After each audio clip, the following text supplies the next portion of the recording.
What up, this is Patrick Hayes, and in this video I want to talk about thought form beings and what you should know about thought form beings.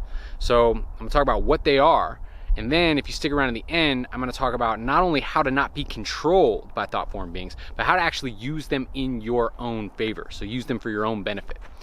So thought form beings is a really generic term that I'm using to describe a whole slew of different kinds of thought form beings that have been expressed with different names throughout history.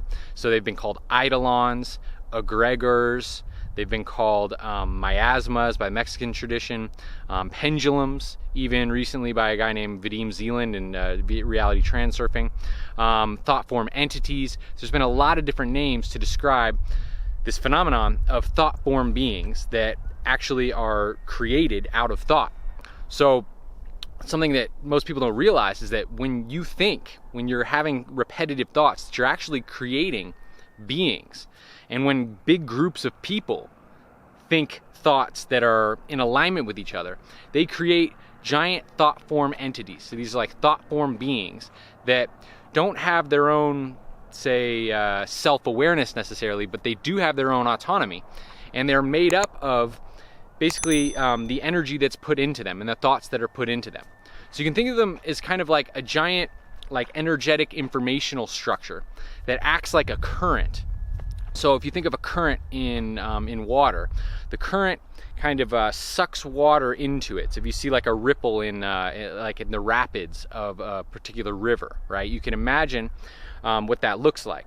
And you know how the current, when it's pulling really strong, pulls the water into the folds of the rapids, right? And this is very much how a thought form entity works. So you can think of the entity as like it's been built up of a bunch of different thoughts and energy that's been put into these thoughts that are all of the same frequency, you could say, or of a similar enough frequency to kind of be connected. They're all associated to a particular thing.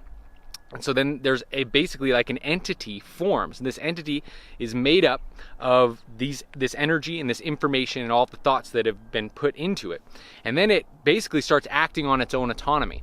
And the nature of it is very much like that river, the current. The nature of it is to pull things into the frequency and the rhythm of that entity, right? So some examples. There are thought form entities for just about everything. There are thought form entities for corporations. There are thought form entities for different beliefs that you have about yourself. And these entities are created by your repetitive beliefs or the collective repetitive beliefs and thoughts that people are putting into certain ideas. So, for instance, you might have a positive thought form entity regarding your own personal power.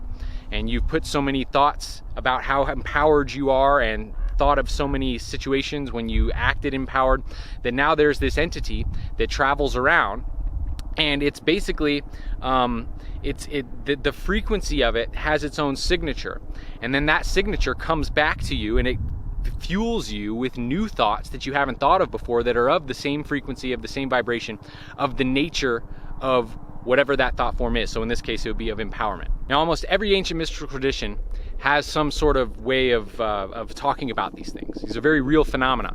And you can experience these things firsthand when you go around different people that have very strong ways of thinking, especially when they're tuned in to, say, collective eidolons or collective thought beings.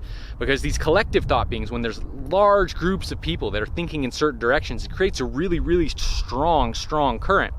And then that current basically can replace your own thinking for you if you're not aware of what's going on. And sometimes that might be a good thing, you know, if it's you could say like a positive thought form entity, if it's helping you in some way. But it could also be a really destructive thing. So you can see that there are, very many different complexes that people may have, or that society has, or negative thinking patterns that a lot of people have. And you might have a negative thinking pattern that maybe you're trying to transcend or get over. But you might find yourself in a situation where you try to stop thinking that way, but for some reason these thoughts just keep popping in your head and you don't know how to stop them. Well, sometimes what can be happening is that one of these thought form entities is actually so used to having you in its current that it comes around and starts feeding you thoughts. And when you become sensitive enough, you can start feeling when one of these beings is giving you thoughts or is coming around. I have experiences nowadays where sometimes I can just feel the energy of it before the thought has even crystallized into a thought, and I'm like, oh, okay, I see the frequency of that.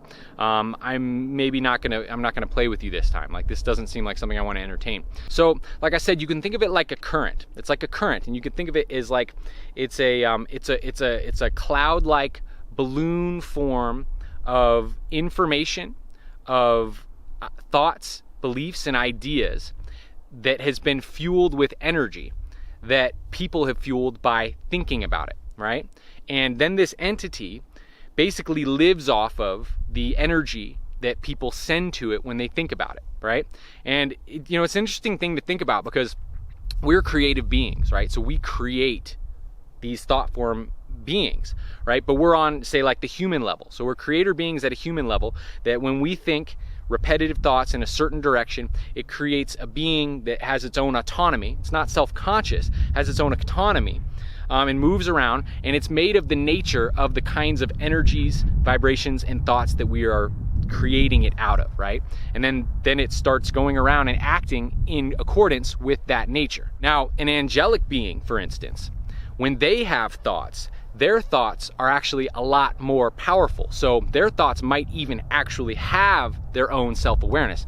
And in fact, human beings or different elementals, like nature elementals, like the elementals of water elementals or earth elementals, these are beings that are, in a sense, thought form beings of higher angelic beings, or more powerful beings. So when a more powerful being thinks something repetitively and puts a lot of mental directionality into a certain way of thinking, it can actually create physical manifestations or self-aware beings. So you can imagine this like an angel that is, when it has thoughts, these thoughts actually create living, breathing, self-aware entities that are birthed from that, because they're that powerful of a being. See, we're like in this training grounds where we're training to be something like that. So we deal with it on a lesser degree, and as above, so below.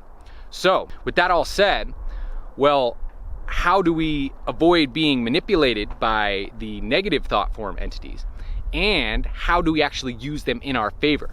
This is where it gets really interesting, because you can see there's a lot of magical work that is based on working with these thought form elementals and using them in your own favor. So first off, how do you not get manipulated by them? Well, there's a lot of different techniques for doing it, but I'm going to share with you two basic techniques that I use to basically not get caught in a current when that's a current that I don't want to go down. And you can do it, I like to think of it in like the passive or active way. The passive way is the way you hear a lot of sages talk about clearing your mind and moving into emptiness. It's becoming empty. And so it's basically reducing the importance or the intensity of whatever it is, whatever thoughts that are coming towards you. Whenever you feel those negative thoughts starting to come in, or a thought that you don't want to entertain start to come in, you reduce the importance of it. You don't say, oh no, this is like some negative thing, because that creates a charge, and then it can feed off that charge and it'll continue to berate you at that point. So you basically like watch your thought pass by like a cloud. You don't attach to it, you accept it, but you're not fighting it, because it's that fight that will cause it to stay. So like what you resist persists, right? So going into neutrality is one technique for being able to not be influenced by thoughts that you don't want to be influenced by, or thought form entities. The other way is by loving it. And this one I really, really like a lot, because this, you can think this is like the active way. And what essentially you're doing here is, if you have like a negative thought form entity that's trying to tell you that you're disempowered, or that is trying to convince you to buy into some corporate scheme, or I don't know, and a lot of these different things. You can see the kinds of thought patterns in our society that are destructive, that people get stuck in, and we can notice them within ourselves. We call them programs oftentimes. So when we see one of these things and we don't want to participate with it, one of the things that we can do is shift to a completely different frequency, a frequency that doesn't support this thought form entity, right? That's like an anti-frequency to it. So one of those frequencies is love. And this is why unconditional love is so powerful. So one of the things I like to do is, when a negative thought is coming up and it feels like a thought form entity, or even if it's just a negative thought that, I could even associate with like a certain subpersonality maybe I took on as a child, which is associated with thought form entities. When that comes up, what I like to do is I like to irrationally love it, like give so much love to this particular being or entity that it's actually out of the frequency of what it's looking to feed on. It's out of the frequency of the bandwidth that it operates in. And by doing that, I basically like vibrate it off of me, right? And the reason why I like this method is because while it's great to be neutral, when you can love something, it's actually more enjoyable. So I like to do this. I'll have a thought that is, say, negative, that says like, oh, it's disempowering. And I will say, oh man, I love you so much. Like, I'm so grateful that I'm able to recognize you, and I see that this is, you know, just this wounded pattern that sometimes I get stuck in, and I'm really appreciative to be able to see this, and I love that part of me that got stuck in that pattern. And I love that pattern for showing me more of who I am, by showing me contrast, so I can know more of who I truly am. And by having that love response to it, right, responding with love, it actually neutralizes it. So it's a really, really powerful technique. So these are 2 ways to not get caught in it. Now, after that, you can actually start using these different thought form beings or creating thought form beings for your own benefit. And this is something that is done in a lot of like Wicca or different magical practices. If you're learning different magic, it is you create these thought form beings, and you can attach them to different sometimes people attach them to different deities or whatnot, but you can create your own. And so essentially it's basically just any thought that you can repeat, that you think repetitively over and over and over. And if you intentionally charge this thought, then you're actually consciously creating this being, right? So if you go and you sit in a space of gratitude all the time, and you're consciously creating like a gratitude thought form being, then that becomes an ally of yours. And you'll notice that what happens is you're going throughout your day, and all of a sudden this being will come up, and it will be giving you reasons to feel grateful, right? It'll start working on its own for you. So in very many ways, it's like, you know, you're creating allies that are like these like thought form bubbles that go out and they create, you know, thoughts of gratitude in other people and thoughts of gratitude in yourself, or whatever it is that you're charging it with.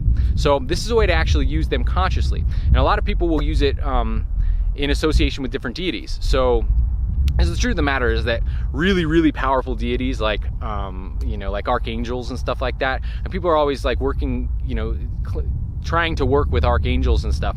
But if an archangel was actually really to become like aware of you and put their like concentration on you, you might just like evaporate. Like, they're that powerful. You might just vibrate so high that your kundalini would explode, and you might not even be able to stabilize in this dimension.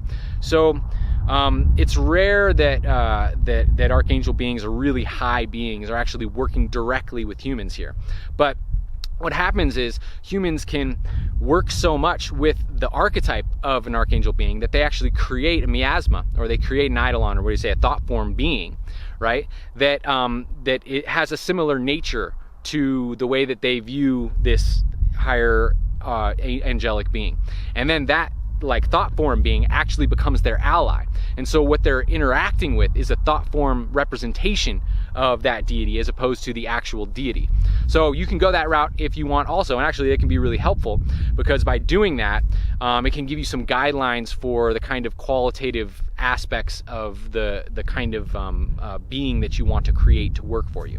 So this is a really powerful practice. This is something that people are doing whether they know or not. So, you know, whether you are aware of it or not, or whether you're intending it or not, the thoughts that you're thinking repetitively are thoughts that are being created into beings that are then looking to get fueled by those same kinds of thoughts. So if you have a lot of negative beings that you've created, then the idea is to keep using those techniques. And I'll make some other videos about how to go into techniques of you know, and I have, like how to not go into a negative thought spiral. That's a good video. I'll put a link up to that.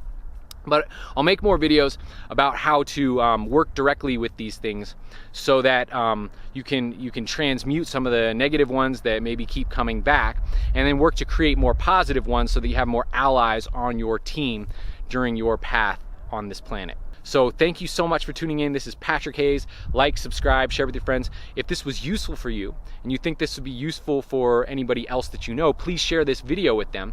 And I'm super stoked to keep bringing new awesome content with you. So hit the like, subscribe, and I will talk to you next time. One love.